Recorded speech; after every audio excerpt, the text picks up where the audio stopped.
Ayushi Sharma S24/7 news में आपका स्वागत है। आइए दिखाते हैं आपको आज की सबसे बड़ी खबर। जी, आज क्या नाम है, जनपद सदस्य जो हैं वो सभी के सभी इस मैदान में आमरण अनशन पर बैठे हुए हैं। क्या वजह है कि आज आप लोगों को मैदान? ऐसा मैं देवेंद्र चौधरी प्रांतीय जनपद संघ प्रदेश अध्यक्ष हूं और आज हमारे 313 ब्लॉक के सभी ब्लॉकों के जनपद सदस्य यहां भोपाल में हैं। यहाँ हमारा एकत्रित होने का जो मुख्य है कि जिस जनता ने हमें विश्वास के साथ मत देकर यहाँ पहुँचा है, हम उनके लिए कोई कार्य नहीं कर पा रहे हैं। हमारे जो कहें सीधे सीधे शब्दों में जो अधिकार थे वो अधिकार हमसे पूरी तरह छीन लिए गए। आगे की रणनीति क्या होगी यदि आप लोग यहाँ बैठे हो? चाहे कुछ भी कार्रवाई हो, कुछ भी हो, धूप बारिश आंधी पानी तूफान हमें कोई यहाँ से डिगा नहीं सकता। जी, आप भी यहाँ पर सारे लोग बैठे हैं, कहाँ से मध्य प्रदेश आए हुए? मध्य प्रदेश के मैं शाजापुर जिले के काला पीपल वोट जैसा भरना पड़ेगा तो हम उस सेना के साथ रहेंगे। और अभी तो हम शांतिपूर्वक यहाँ पर आंदोलन कर रहे हैं और जरूरत पड़ी तो हमें मुख्यमंत्री निवास भी घेरना पड़ेगा। बिल्कुल निश्चित रूप से हम आगामी टाइम में, अभी तो हम शांतिपूर्वक बैठे हैं, लेकिन हमें अगर क्रांति करनी पड़ेगी तो हमें भोपाल की सड़कों पर आंदोलन करना पड़ेगा। निश्चित रूप से मुख्यमंत्री निवास का घेराव करेंगे और यदि ये सरकार नहीं मानी तो सरकार को पलटने में भी पूरी ताकत लगाएंगे जिस तरीके से हम जीते हैं। ये हम हमारा अधिकारों की लड़ाई है। मैं रामचंद्र शर्मा, मृगेंद्रनाथ त्रिपाठी, जनपद सदस्य रीवा। जनता के लिए विधायक भी होता है, सांसद भी होता है और जनता के लिए पंचायत राज भी है, जनपद सदस्य भी है। तो जब आप काम करो तो आपको अधिकारी सुने। हम लोग सीधे जनता से जुड़े हैं, जनता की आवाज बोल रहे हैं। जनता की आवाज अगर नहीं सुनेंगे माननीय मुख्यमंत्री जी तो भुगतना पड़ेगा। वो तो पंचायती राज जी। तरीके से देखने को मिला है। आज जी जिस तरीके से आप बात कर रहे हैं कि मध्य प्रदेश में पंचायती राज समाप्त हो चुका है। बिल्कुल समाप्त हो चुका है सर, कोई सुनने वाला नहीं है पंचायती राज का। ठीक है। और जनता का सुन रहा है कोई। ये चलनी भाई, वो चलने वाली अरे जो मैं देने वाला हूँ सब सुने। अभिषेक त्रिपाठी, जनपद सदस्य सिरमौर, जिला रीवा। मेरे यहाँ देश के प्रधानमंत्री श्री नरेंद्र मोदी जी का पंचायती राज सम्मेलन 24 तारीख को होने वाला है। किस बात का सम्मेलन है? जब सबका पूरे जनपद सदस्य यहाँ धरने पे बैठे हैं। आप लोग इस पंचायती राज का विरोध करेंगे या? बिल्कुल सब लोग बैठे हैं, आप बहिष्कार करेंगे उस कार्यक्रम का? बिल्कुल कर रहे हैं सब लोग। अपन तो सब लोग यहाँ धरने पे बैठे हैं, वहाँ कौन है? कोई नहीं। आपके पास समझौते के लिए कोई मंत्री या विधायक उनकी तरफ से कोई प्रतिनिधि आता और आपको आश्वासन देता तो आप मान जाएंगे? जब नहीं मानेंगे, जब तक मुख्यमंत्री से नहीं बोलेंगे। Thank you. हम इस्तीफा दे देंगे हम लोग।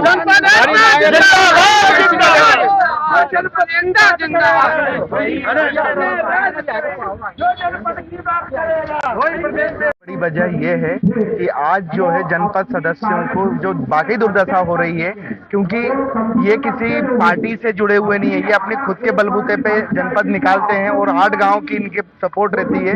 और उसके बाद में भी अगर इनको फंड नहीं मिलेगा, इनको अगर निधि नहीं मिलेगी तो वो क्या मुंह लेके जाएंगे उस अपने क्षेत्र में? अगर क्षेत्र में नहीं जा पा रहे हैं तो इनका जीतने का मतलब क्या? वो पद ही हटा दीजिए फिर, जब इनको आप समर्थन नहीं दे पा रहे हो, इनका फंड नहीं दे पा रहे हो, इनको अपनी सेवा का काम वो ही नहीं दे पा रहे हो, मौका ही नहीं दे रहे हो। तो इस मेन मुद्दा है कि उस क्षेत्र की जनता के लिए इनको आपके संगठन के लगभग कितने लोग हैं आज समर्थन देंगे?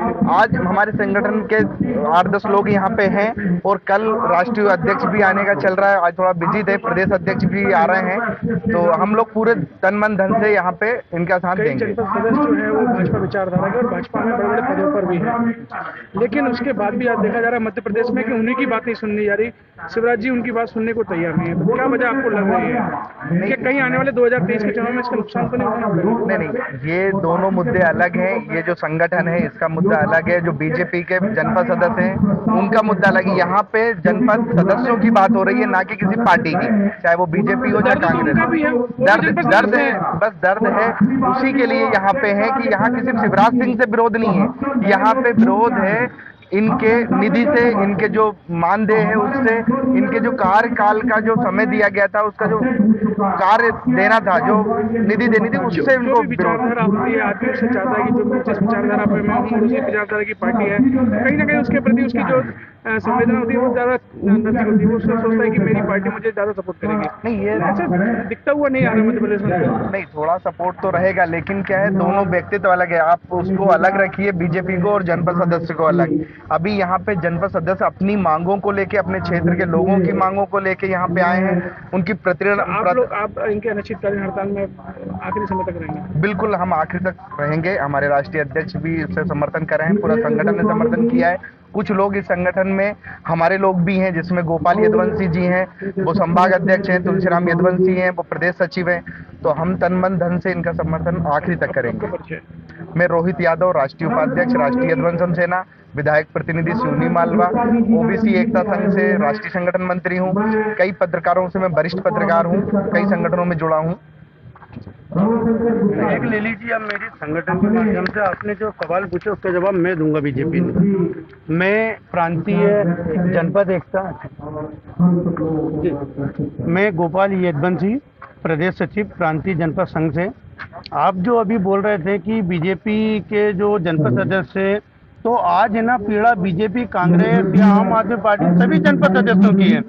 हमने कई बीजेपी के जनपद सदस्यों से जो बड़े बड़े राज्य में हैं उनसे भी चर्चा की, तो उनका कहना है कि आज हमारी भी सरकार नहीं मान रही है। उसी बात को मैं तो उन लोगों का कहना है कि अगर आज हमारी बात नहीं मान रही है तो इसका भुगतान आज वर्तमान सरकार को 2023 में भोगना पड़ेगा, क्योंकि हमने भी बीजेपी की बातें बोलकर जनता से वोट ली, उनके न वादे किए और हम जीत के आए, और आज हम उनकी मांगों को पूरा नहीं कर पा रहे हैं।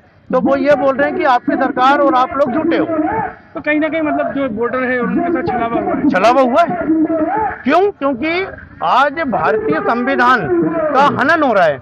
आज हमने 14 तारीख को बाबा साहब अम्बेडकर का जन्म दिवस बहुत धूमधाम से मनाया बीजेपी ने, लेकिन जब संविधान बाबा साहब भीमराव अम्बेडकर ने बनाया था, उसके बाद 1993 में जब त्रिस्तरीय पंचायती राज का अधिनियम बना था जो अधिकार दिए थे, तो जब संविधान एक बार बना था तो उसका हनन आज की सरकार क्यों कर रही है? मैं वही कहना चाह रहा हूँ कि 20 सालों से लगभग यहाँ पर मध्य प्रदेश में भाजपा की सरकार है। जी, आज 19 साल बाद आपको क्यों याद आई कि हमारे क्योंकि क्या हुआ भाई साहब, इसलिए संगठन कहा था और अभी तक क्या हुआ? आज तक जो जनपद सदस्य बनते थे, सुनिए, अभी तक जो जनपद सदस्य बनते थे, ये बात रही, वो क्या है कि कम पढ़े लिखे बनते थे। पहली बार इतिहास में ऐसा हुआ है कि 90% मध्य प्रदेश के जनपद सदस्य युवा पढ़े लिखे हैं, जिनको कमियां के बारे में जानकारी हो। पढ़े लिखा होना गुना हो गया है, क्योंकि आपको गुना हो गया है, पढ़े लिखे हैं और उसके बाद अधिकार नहीं मिल रहा है। हाँ, नहीं मिल रहे हैं, क्योंकि पिछले पंचवर्षीय में 5 लाख रुपए तो मामूली मिलते ही थे जनपद सदस्य को, लेकिन आज वो भी नहीं मिलते हैं। ठीक है, आपका गोपाल यदुवंशी, प्रदेश सचिव प्रांतीय जनपद एकता संगठन मध्य प्रदेश। हम लोग जनपद सदस्य हैं और जनपद सदस्यों की बहुत सारी समस्याएं, क्योंकि पंचायतों में हमें कोई अधिकार ही नहीं है। हम जनता से ये कह के वोट मांगते हैं कि हम विकास करेंगे, विकास के नाम पे हमारे पास कोई अधिकार नहीं है। सारे सरपंचों को सरपंच कहता जाओ जनपद में तुम्हारा काम है, जनपद कहती जाओ फील्ड पे जब कोई काम ही नहीं करेंगे तो फिर दोबारा चुनाव में खड़े नहीं हो सकते। और जब हमें अधिकार ही नहीं है, तो जब कोई अधिकार नहीं है तो फिर ये पद भी किस लिए है? तो सरकार ने चुनाव कराए, सरकार ने, आप लोग जीत के आए जी, और आज आपके लिए जो व्यवस्थाएं हैं, जो आपके पास फंड भी है काम करने के लिए, और आप कह रहे हैं कि हमारे पास कोई अधिकार नहीं है। आप एक जनप्रतिनिधि हैं। कोई फंड नहीं है, सरकार के पास कोई फंड नहीं है, क्योंकि सरकार में कोई फंड नहीं। आप बताइए, आज की इस महंगाई के दौर में जो इस सरकार ने महंगाई जो अपनी की है, उस दौर में आप 4.5 लाख रुपए में क्या करेंगे? एक साल में एक जनपद निधि, अभी तो शिवराज जी ने एक और घोषणा करने वाले हैं कि सिर्फ 5 साल में 2 जनपद निधि मिलेगी। 2 जनपद निधि में हम लोग 8 लाख रुपए में क्या कर देंगे 5 साल में जनता के लिए? तो आप अगर ये वो कहें कि हम लोगों के लिए जो जनपद निधि दे रहे हैं या कुछ कर रहे हैं, तो उससे क्या होने वाला है बताइए जनता का? अगर ऐसा कोष जरा मुख्यमंत्री जी, माननीय जी अपने लिए रख के देखें प्रदेश में, तब हम जाने। जो हमें कोष दे रहे हैं उस कोष में हम चाहते हैं कि हम जनता को संतुष्ट करें, तो उसी कोष में वो भी संतुष्ट करके बताए ना। तो आज और भी हमारे साथी हमारे साथ में हैं, ये लोग भी बैठे हुए हैं जनपद में, यहाँ ग्राउंड में बड़ी गर्मी में बैठे हुए हैं और यहाँ धरना प्रदर्शन दे रहे हैं। क्या ये अनिश्चितकालीन हड़ताल है? ये अनिश्चितकालीन हड़ताल है, आंदोलन है। जब तक सरकार हमारी नहीं सुनेगी, जब तक हम लोग सभी यहीं बैठे रहेंगे और हमारी जो अधिकार है उस अधिकार के लिए हम लड़ने के लिए बैठे हैं। सरकार से हम निवेदन करते हैं कि जल्द से जल्द हमारी सुने और हमारी मांगों को पूरा किया जाए, ताकि हम जनता के बीच में जाकर हमारे जो वादे किए हुए हैं चुनाव के टाइम पे, उन वादों को हम पूरा कर सकें। इसके पहले आप लोग भी और भी पहले हड़ताल कर चुके हैं, एक दिन आप लोगों ने संगठन बनाया, क्या सरकार का उस हड़ताल का कोई भी असर नहीं पड़ा सरकार के ऊपर में? जी नहीं, कोई भी असर नहीं पड़ा है। इसीलिए अभी तक ये सब देख दाख के कि कोई प्रभाव नहीं हो रहा है, इसलिए हम लोग ये अनिश्चित धरने पे बैठे हैं कि अब सरकार अब सुनेगी हमारी, और यही हम उम्मीद करते हैं मुख्यमंत्री जी से कि वो हमारी मांगों को पूरा करें ताकि हम अपने क्षेत्र में अच्छे से विकास कर सकें।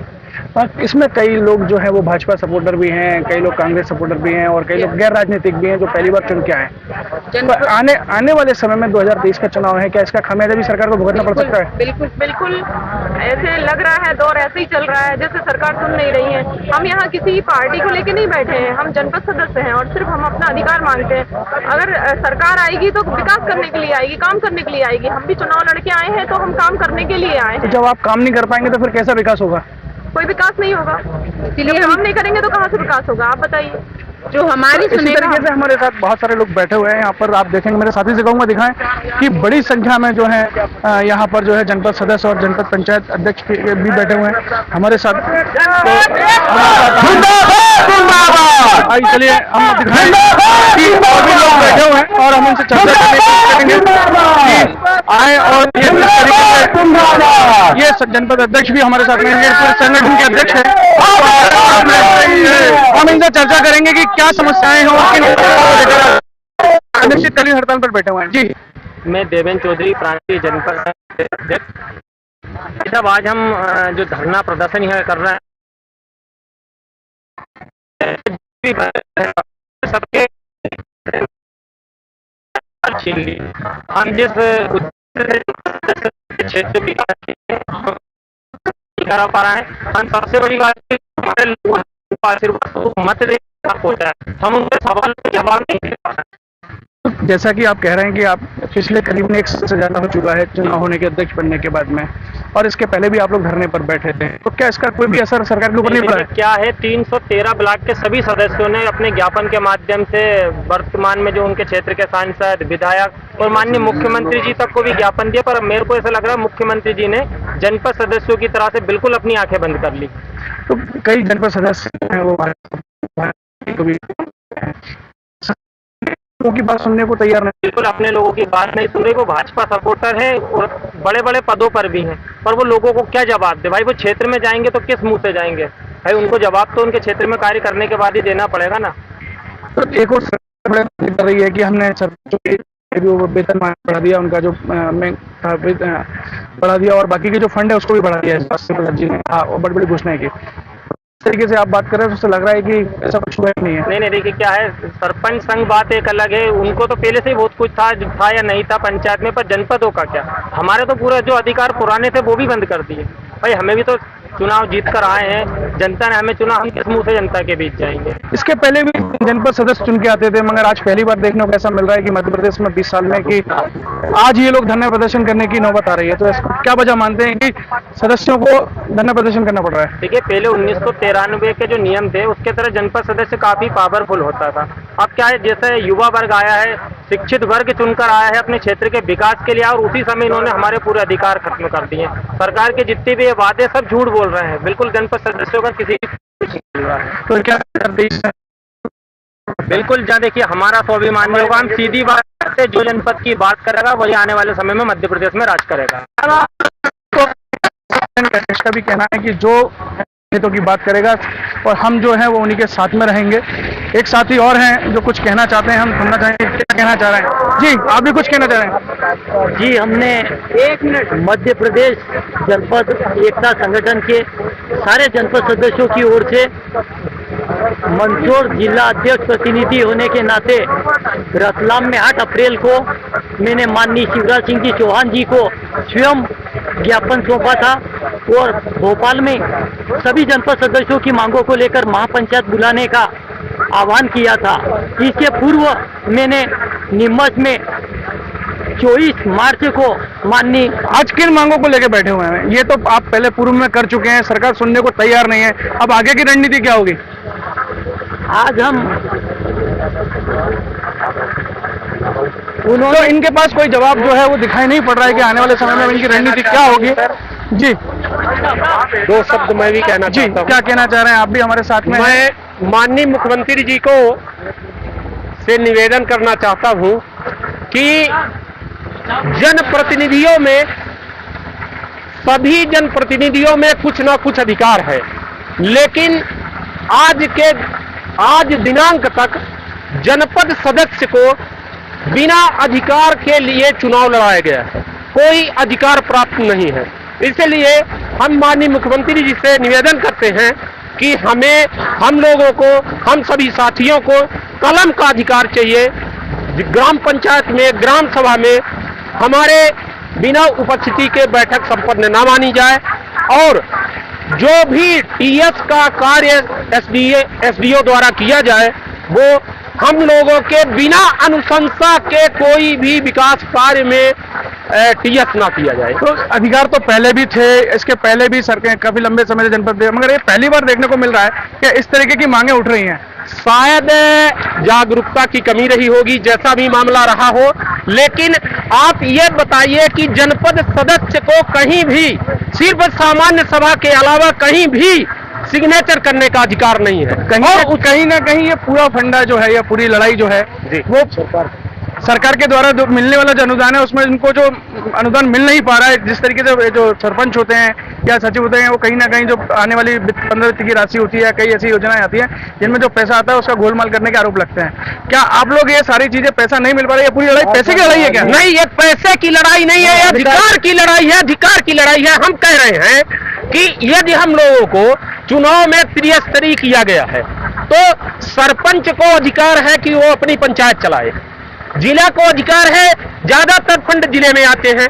हम लोगों के जनपद में 15 वित्त के अलावा, वो भी कितनी राशि, 25 सदस्यों के बीच में एक वर्ष में मुश्किल से 60 लाख, 50 लाख, 60 लाख रुपए आती है। वो भी अभी नहीं आया, वो भी पिछले सत्र का नहीं आया, पिछले सत्र जो 9 महीने लगभग बीत चुका है, एक पैसे जनपद में नहीं आया है। तो फिर आप कैसे विकास कर पा रहे हैं? कुछ भी विकास का क्या, विकास तो छोड़ दीजिए, आकाश भी नहीं कर पा रहे हैं। तो फिर उसके बाद भी जो है आप लोग सारे के सारे शिवराज जी के साथ खड़े हैं, सारी योजनाएं आती हैं वो जन जन तक पहुंचाते हैं। जब आपकी बातें नहीं सुनी जा रही तो फिर आप किस अधिकार के तहत? उतने बस तो हम लोगों को मिला है बोलने के लिए कि इसको बोले, उसको बोले, बाकी कलम का कुछ भी अधिकार नहीं मिला। हम ये चाहते हैं कि जनपद में जो भी टीएस हो, पंचायत के में जो भी राशि आए और टीएस हो, उसमें बिना हम लोगों की अनुशंसा के टीएस नहीं होना चाहिए। जो ग्राम सभा में जो भी कार्य का अनुमोदन हो, बिना हम लोगों के अनुशंसा के नहीं होना चाहिए। और राशि का जो हम लोगों की राशि, पहले ये कहा गया था, ऐसा कहते हैं कि 4-4, 5-5 लाख रुपए जनपद सदस्यों के मद में विकास के लिए आती थी, पिछले 9 महीने से 1 रुपए नहीं आई है।